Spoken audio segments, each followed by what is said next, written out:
తాకట్లో ఉన్న బంగారాన్ని విడిపించి ఆ రోజున మార్కెట్ ధర కట్టి మిగిలిన డబ్బును మీకు అందిస్తుంది Kommuri gold. Do with films. ఆ రోజు మీరు స్టేజ్ మీద అడిగిన క్వశ్చనే నేను వాల్తేరు వీరయ్య మూవీ రిలీజ్కి ముందు ప్రెస్ మీట్లో చిరంజీవి గారిని అడిగాను. క్వశ్చన్ అడిగాను అంటే ప్రతి మనిషిని ముందుకు నడపడానికి నిద్రలేసిన తర్వాత ఒక డ్రైవింగ్ ఫోర్స్ కావాలి. నేను ఇది అచీవ్ చేయాలి, నేను ఇది సంపాదించాలి, నేను ఇది గెలవాలి, ఇలా ఉంటుంది సార్. లైఫ్లో అన్నీ చూసేసారు, అన్నీ చేసేసారు, మీరు చూడని హిట్లు లేవు, మీరు కొట్టని రికార్డులు లేవు, మీరు వేని డ్యాన్స్ లేదు, మీరు చేయని ఫైట్ లేదు. ఇంకా ఆ రోజు ఆయన ప్రెస్ మీట్కి లేట్ అయిపోతుందని హోటల్లో పరిగెడుతున్నారు ఆయన. నేను అది చూశాను. బయట మేమందరం బయట ఉంటే ఆయన వస్తే లోపలికి వెళ్దామని వెయిట్ చేస్తున్నాము. ఆయన హోటల్ లోపలికి పరిగెడుతున్నారు. అబ్బా ఏంది మనిషి అవునా, నాకు అది అడగాలనిపించింది సినిమా గురించి కాకుండా. ఏంది సార్ మీ డ్రైవింగ్ ఫోర్స్ అంటే ఆయన చెప్పిన ఒకటే ఒక సమాధానం, నా సినిమా చూసే ఫ్యాన్స్, నా సినిమా చూసే ఆడియన్స్, వాళ్ళు నా సినిమాకి వచ్చిన తర్వాత వాళ్ళకి మళ్ళీ వాళ్ళ చిరంజీవే కనిపించాలి, ఎక్కడ తగ్గకూడదు. మీరు ఇప్పుడు ఆయన అలాంటి ఆన్సర్ ఇచ్చారు కదా, which is so true. I tell you why how truthful that person is. నేను మీకు చెప్తా. మా శంకర్ వరప్రసాద్ సినిమా హిట్ అయింది, రైట్? ఒక 1 వీక్ తర్వాత సక్సెస్ మీట్ అయిపోయింది ఆవాస హోటల్లో. తర్వాత వీఆర్ ఇన్వైటెడ్ టు చిరంజీవి గారి ఇల్లు. Okay, right. ఇది ఒక లెజెండరీ యాక్టర్ పక్కన ఒక 50 రోజులు చేయడమే ఒక పెద్ద విషయం అనుకుంటే, ఇది బోనస్. ఇది ఇంకో పెద్ద బోనస్. అంటే ఇది ఎక్కడ అంటే ఐ ఫెల్ట్ వెరీ లక్కీ అండి. I have to thank Chiranjeevi garu and Anil అన్న ఫర్. ఎందుకంటే అనిల్ అన్న మెసేజ్ మీ నా ఫోన్ మీద. ఆయన మెసేజ్ వచ్చింది, హాయ్ అభినవ్, నేను అనిల్ రావుపూడిని మాట్లాడుతున్నా, how are you sir. Hello sir, hi, how are you sir, ఇది అంటే ఒకసారి మాట్లాడదామంటే ఎస్ సార్ అని వెంటనే ఇదే సార్ మీ నెంబర్ అని నేనే కాల్ చేశా. అవును అభినవ్, ఒకసారి ఇక్కడ ఇట్లా ఆఫీస్లో ఒకసారి రాగలవా, లెట్స్ మీట్. Sure sir. వెళ్ళిపోతే సార్ ఇట్లా సినిమా అనుకుంటున్నాను నేను, నీకు రోల్ ఉంది, అది ఇది. ఏంటి సార్ ఎవరి సినిమా? ఎందుకంటే నాకు అప్పటికే తెలుసు అనిల్ రావుపూడి గారు ఈజ్ డూయింగ్ విత్ చిరంజీవి గారు. ఏంటి ఏ సినిమా సార్? ఒకసారి ఆయన తోటి కన్ఫర్మేషన్ తీసుకుందాం. ఇంకో షేడ్ బయటకు వచ్చింది, మస్తు షేడ్లో ఇదొక షేడ్. ఏంటి సార్ అది, ఏంటి ఆ సినిమా ఏంటంటే చిరంజీవి గారిదయ్యా ఇది.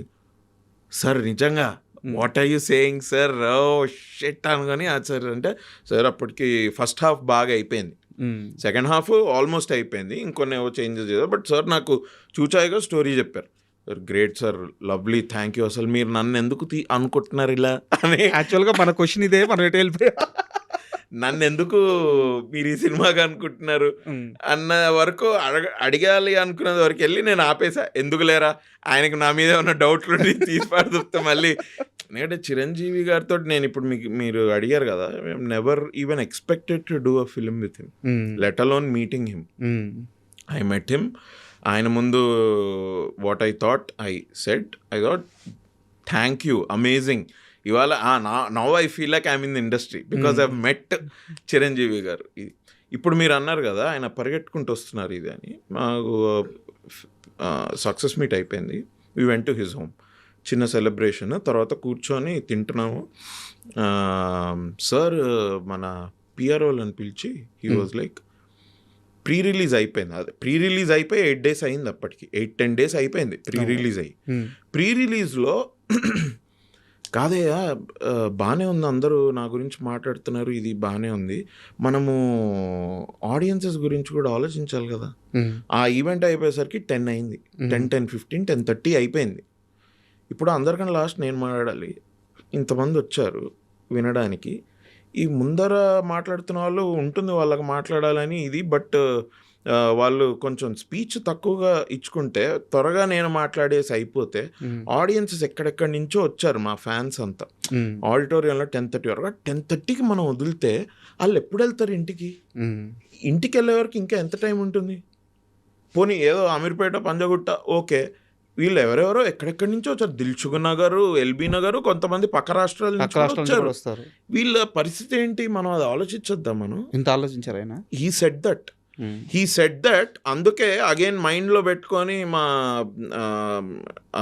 షీల్డ్ ఇచ్చే కార్యక్రమం అయింది కదా. మీరు నా స్పీచ్ చూడండి ఎట్లుంటుందో, 3 minutes వద్దు. ఎందుకంటే అగైన్ అది ఈవెంట్ పొడుగు వెళ్తోంది, మాకు తెలుస్తోంది, వద్దొద్దు అని because that's how much he cares about. మీరు అడిగితే క్వశ్చన్ మీకు చెప్పడం కాదు, దట్స్ వాట్ హీ డస్. ఆయన అదే చేస్తాను. అది ఆయన అదే హీ డస్ దట్. సో మీకు అదే ఆన్సర్ ఇచ్చారు. మీరు మీడియా, మీరు ఇంతమంది కూర్చున్నారు, కెమెరాలు ఉన్నాయని ఒకటి చెప్పి ఒకటి చేసే ఇది కాదు అసలు. ఎందుకే మీకు మీ క్వశ్చన్కి ఆన్సర్ దొరికిందా? ఏదండి? నన్నే ఎందుకు సెలెక్ట్ చేసుకున్నారు అనేది. లేదు నేను ఇంకా అది అడగలేదు కూడా. I thought let's just be happy with this experience and let me just enjoy working with Chiranjeevi garu. And అబ్బా 2025 పర్సనల్గా అంత మంచి ఇయర్ కాదు నాకు, but professionally this is one milestone year. 2025ని నేను డైరీ రాసే అలవాట్లేదు నాకు, కానీ రాస్తే 2025 నుంచి మొదలు పెట్టచ్చు. Such a wonderful time I had. Sir కూడా చాలా అసలు పాప నాకు అప్పుడప్పుడు అనిపిస్తుంటుంది వాళ్ళ ఫ్యాన్స్ ఇంత పిచ్చి పిచ్చిగా దే లవ్ హిమ్ కదా. ఇట్లాంటి మూమెంట్స్లో మీరు చూస్తే మీరు ఇంకా ఏమనుకుంటారు చిరంజీవి గారు అంటే షార్ట్ మధ్యలో సార్ పొద్దున వచ్చేసి చిన్న చిన్న జోకులు వేస్తుంటారు. Sir sense of humour is next level. చిన్న జోకులు వేయడం, సార్ మాట్లాడే విధానం ఏదో ఎప్పటి నుంచో తెలుసు అన్నట్టుగా. అంటే ఈ మైట్ అంటే కొద్దిగా వీళ్ళని కంఫర్టబుల్గా కూడా ఉండాలి, వీళ్ళు యాక్ట్ చేస్తున్నారు, వీళ్ళు భయపడిపోకూడదు ఏదో అన్న ఆలోచన కూడా ఉండాలి. చిరంజీవి గారి సెన్స్ ఆఫ్ హ్యూమరు అదే ఆ రోజు షీల్డ్ ఇచ్చే ఫంక్షన్లో మొత్తం ప్రపంచం అంతా చూసింది. మేము చూసాము, అక్కడ లైవ్లో ఉన్న వాళ్ళు చూసారు, ఒక్కరు తప్ప. మీరే లేదు, నేను ఇంటికి వెళ్ళంగానే నేను చూసా. ఎక్కడున్నాడు అభినవ్? ఏం జరిగింది అసలు? అది ఆ రోజు ఏంటంటే I had to go to a wedding and మాకు నాకు సార్ స్పీచ్ స్టార్ట్ అయినప్పుడు కూడా నాకు తెలుసు, బికాజ్ నేను టైం 1-10 సార్లు టైం చూసుకుంటా ఉండే. 9:50 9:55 స్టార్ట్ చేశారు. సార్ స్పీచ్ స్టార్ట్ చేసిన తర్వాతే నేను వీళ్ళు ఏంటంటే సార్ బాడీ గార్డ్స్ వాళ్ళు అప్పటికే క్లియర్ చేస్తున్నారు కింద, జరగండి ఇదంటే నేను అనుకున్నా ఒక టైం అయింది కదా సార్ అప్పుడు అట్లా అన్నారు, ఎక్కువ మాట్లాడరేమో, ఐ థింక్ అయిపోతుంది అనుకుంటా. And I had to go to a wedding. Okay, 9 o'clock ఆ రోజు మాకు ఇంకొక పార్టీ ఉండింది మొత్తం ఫిలిం వాళ్ళతోటే. 9కి మాకు చెప్పింది ఏంటంటే 6:30కి వచ్చేయండి, 8:30 వరకు అయిపోద్ది, 9కి మనం 0:40కి వెళ్ళాలి. అక్కడ మొత్తం అందరు టీం మళ్ళీ కలుస్తున్నాం. 9 ఓకే డన్. నేను అది చూసుకొని అందరికి బాగా చెప్పేసి వెళ్ళిపోదాం అనుకున్నాను. 9:45 9:50కి సార్కి మైక్ వచ్చింది ఫర్ హిమ్ టు టాక్. నాకు అదొకటి నేను ముందే అనుకున్నా ఏంటంటే ఓకే పార్టీకి నేనే వెళ్ళాను, బట్ దీనికైతే 100% పెళ్ళికి వెళ్ళాలి. పెళ్ళి ఉండింది. అండ్ పెళ్ళి ఏంటంటే ఆ రోజు పెళ్ళి కాదు, నెక్స్ట్ 2-3 days తర్వాత పెళ్ళి ఉండింది. My parents had to go to, మా బ్రదర్ ఈజ్ ఇన్ కెనడాలో ఉంటాడు, వాడు ఇప్పుడు ఇక్కడ ఉన్నాడు, వెడ్డింగ్కే వచ్చాడు, వాళ్ళ missus brother wedding. Okay, so usually నేను వెడ్డింగ్స్కి ఎక్కువ వెళ్ళే రకం కాదు. మా కజిన్స్ అనుకునేదేనో నా వైపు కజిన్స్, ఇది మా సిస్టర్ ఇన్ లా వాళ్ళ ఫ్యామిలీ కదా, కొంచెం I thought okay no I had to go because sister in law's father also likes me a lot and they are Punjabis basic గా. వాళ్ళ హాస్పిటాలిటీ అది నెక్స్ట్ లెవెల్. వాళ్ళు అట్లా రాకపోతే వాళ్ళు ఫీల్ అయిపోతారు కూడా. ఇవన్నీ నేనేంటంటే మా parents they had to go to their home next day మార్నింగ్కి ఏదో ప్రిపరేషన్. సో మా మమ్మీ ఏవో ఇవ్వడానికి వెళ్ళాలి and they pack their bags. వీళ్ళంతా అలంకృత రిసార్ట్కి వెళ్తున్నారు night time or next day వెళ్ళాలి. మా అమ్మ వాళ్ళు అక్కడే ఉండి పొద్దున వీళ్ళతో పాటు వెళ్ళిపోదామని. మా బ్రదర్ ఈవినింగే వెళ్ళిపోయాడు. నేను అన్న అమ్మాయి ఏంటి సరే నేను వస్తా కదా, ఇది 8:30కి అయిపోద్ది, మ్యాక్సిమం 9-9:15కి ఇంట్లో ఉంటానే, సో నేను తీసుకెళ్ళిపోతా, ఐ విల్ డ్రాప్ చేసి ఒకసారి హలో హాయ్ అంకుల్కి మనోడికి కూడా హలో హాయ్ చెప్పేసి నేను వచ్చేస్తా, తర్వాత మళ్ళీ వెడ్డింగ్కి రేపు వస్తాయి. ఓకే 9:45 9:50 అయిపోతుంది. అండ్ మా అమ్మ నాకు అప్పటికే ఒక 2-3 సార్లు మెసేజ్ చేసింది, ఏం చేద్దాంరా ఏంట్రా అని.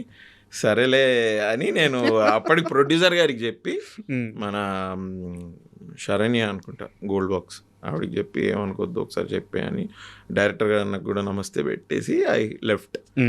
ఐ థింక్ సార్ అప్పుడు వెన్ హీ వాస్ టాకింగ్ ఇంకా ఆబ్వియస్లీ అభినయుడి లేదు అయితే బాస్ వేసేసారు. నేను మీకు అన్నిటికంటే పెద్ద ఇది చెప్తా, షూటింగ్ అంతా sir you see how what a man he is. First రోజు మార్నింగ్ అలాగని సార్ నమస్తే సార్ అని కాళ్ళకి దాని yes my friend come my friend ఏంటి ఎలా జరుగుతుంది అది రైట్ వైభవ్ ఎలా జరుగుతుంది అని అంటాను. నేను ఒక రోజు సార్ నా పేరు అంటే సుష్మిత గారు కూడా ఉన్నారు. సుష్మిత గారు వైభవ్ అట, అయ్యో వైభవ్ అట చూడు వైభవ్ అట. నేను సార్ నా పేరు వైభవ్ కదా సార్, అభినవా, ఓకే ఓకే ఏమయ్యా కొంచెం ఏజ్కి ఇది ఇవ్వండి అయ్యా, ఏంటి పేరు మర్చిపోతే ఏమైంది ఇప్పుడు అది అన్నట్టు కొద్దిగా నార్మల్గా అలా వెరీ కూల్గా సార్ మాట్లాడతారు. ఓకేలే సార్, నో ప్రాబ్లం. నేను నా పేరు మీ నోట వింటే చాలా హ్యాపీగా ఉంటుందని చెప్పుకోవడం, కానీ మీరు ఏ పేరు పెడితే నా పేరు అదే, I have no problem. Shooting అప్పుడంతా వైభవ్ వైభవ్ అని పిలిచారు. ప్రీ రిలీజ్లో when he was talking about me he said Abhinav. Correct. చూసారా మీరు? ఎందుకంటే ఇప్పుడు ప్రీ రిలీజ్లో కూడా గోలా ఇది అండ్ ప్రీ రిలీజ్ వరకు మేము షూట్ ఎప్పుడో అయిపోయింది మాది, 20-25 రోజులుగా నన్ను చూడని కూడా చూడలేదు. సో మీకు గుర్తు పెట్టే ఇది కూడా ఉండదు. సో అట్లా అనమాట. సార్ కూడా అసలు హీస్ 69-70 years ఏమో కానీ he's very active, young at heart. He's amazing sir, నిజంగా హీఈస్ వెరీ.